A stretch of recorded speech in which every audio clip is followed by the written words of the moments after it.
राजनीति, आंदोलन, किसान, करप्शन, गरीबी, इन सभी मुद्दों पर आवाज उठाएगा अब तक न्यूज इंडिया। सत्ता के आगे जब भी सवाल कमजोर पड़ने लग जाए तो सवाल उठाने पड़ते हैं। बोल के लफ्ज आजाद है तेरे, बोल के सच जिंदा है अब तक। रियासत महाराष्ट्र में कॉरपोरेशन इलेक्शन के इनेकाद से कबल रिजर्वेशन की कुल हद 50% से तजावुज कर जाने पर सुप्रीम कोर्ट में कई पार्टियों की जानिब से दरख्वास्त दायर की गई थी। दरख्वास्तों पर बेंच ने इस हवाले से दोनों फरीकैन की समाअत की, जिसमें ये वाज़ेह किया गया कि इस केस की समाअत अब आइंदा 2 दिनों बाद यानी 28 नवंबर को की जाएगी। इस बार जस्टिस सूर्यकांत की बेंच ने अजाफी कोटे की हिमायत के लिए मंडिया कमीशन की रिपोर्ट की कानूनी हैसियत पर ही सवाल उठाया। ताहम चूंकि बेंच ने जारी म्युनिसिपल पंचायतों और बल्दियात के ताल्लुक से कोई बयान नहीं दिया है, इसलिए अब ऐसा लगता है कि ये इंतखाबात जारी रहेंगे। सुप्रीम कोर्ट के जस्टिस सूर्यकांत की बेंच ने कहा कि अगली समाअत तक कागजात नामजदगी कबूल न किए जाए। इस पर रियासती हुकूमत की जानिब से सॉलिसिटर जनरल तुषार मेहता ने बताया कि अगले इंतखाबात की तारीखों का अभी ऐलान नहीं किया गया है। उन्होंने ये भी बताया कि इस हवाले से बातचीत जारी है और 2 रोज में मालूमात मिल जाएंगी। गुज़िश्ता समाअत में सुप्रीम कोर्ट ने रिजर्वेशन की हद से तजावुज करने पर महाराष्ट्र हुकूमत को फटकार लगाई थी। बेंच ने महाराष्ट्र हुकूमत की तरफ से सुप्रीम कोर्ट के फैसले की आसान तशरीह और 27% ओबीसी रिजर्वेशन देने पर नाराजगी जाहिर की थी। अब इसकी समाअत 28 नवंबर को होगी। 246 म्यूनिसिपल काउंसिल्स और 42 नगर पंचायतों के लिए जारी मुहिम 23 नवंबर को खत्म हो जाएगी।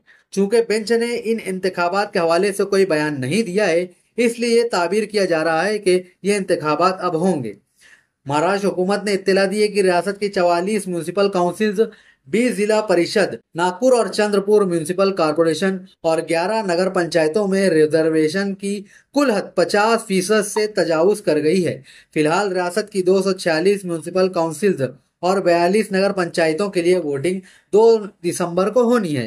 इंतखाबी मुहिम और दरख्वास्तों की जांच पड़ताल मुकम्मल होने के बाद अचानक एक संगीन सवाल खड़ा हो गया है कि बल्दियाती इंतखाबात यानी कॉरपोरेशन इलेक्शन अब होंगे भी या नहीं। ये सवाल इसलिए पैदा हुआ है कि ओबीसी रिजर्वेशन और कुल रिजर्वेशन की हद 50% तक पहुंच गई है। विकास गौली ने इस मामले में अर्जी दाखिल की थी। अब इस मामले की समाअत जुमा यानी 28 नवंबर को सुप्रीम कोर्ट में की जाएगी। इसलिए कॉरपोरेशन इलेक्शन की किस्मत का इन्हिसार अब इस समाअत पर ही होगा। इस मामले में सॉलिसिटर जनरल तुषार मेहता महाराष्ट्र हुकूमत की नुमाइंदगी कर रहे हैं। दरख्वास्त गुजार विकास गौली की नुमाइंदगी पालोटकर कर रहे हैं। महाराष्ट्र हुकूमत ने अपना मौक़िफ़ पेश करते हुए कहा कि इलेक्शनी अमले की कमी और तकनीकी दुश्वारियों के सबब 31 जनवरी से कबल रियासत में कॉरपोरेशन इलेक्शन मुनक्किद कराना मुमकिन नहीं है। वहीं कोर्ट ने जिला परिषद व कॉरपोरेशन और पंचायत समिति के इंतखाबात के शेड्यूल कोर्ट में जमा कराने की हिदायत दी है। मकामी अदारों में ओबीसी के लिए 27% रिजर्वेशन नाफिज किया गया है। बुनियादी तौर पर रिजर्वेशन की हद 50% है। इसलिए 44 म्यूनिसिपल काउंसिल्स, 20 जिला काउंसिल नागपुर और चंद्रपुर म्यूनिसिपल कॉरपोरेशन और 11 सिटी पंचायतों में ये तादाद हद से तजावुज कर गई है।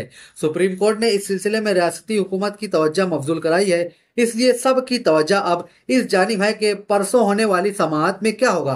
ताहम अगर रिजर्वेशन के अमल को दोहराना पड़ा तो जिला काउंसिल के इंतखाबात में ताखीर हो सकती है।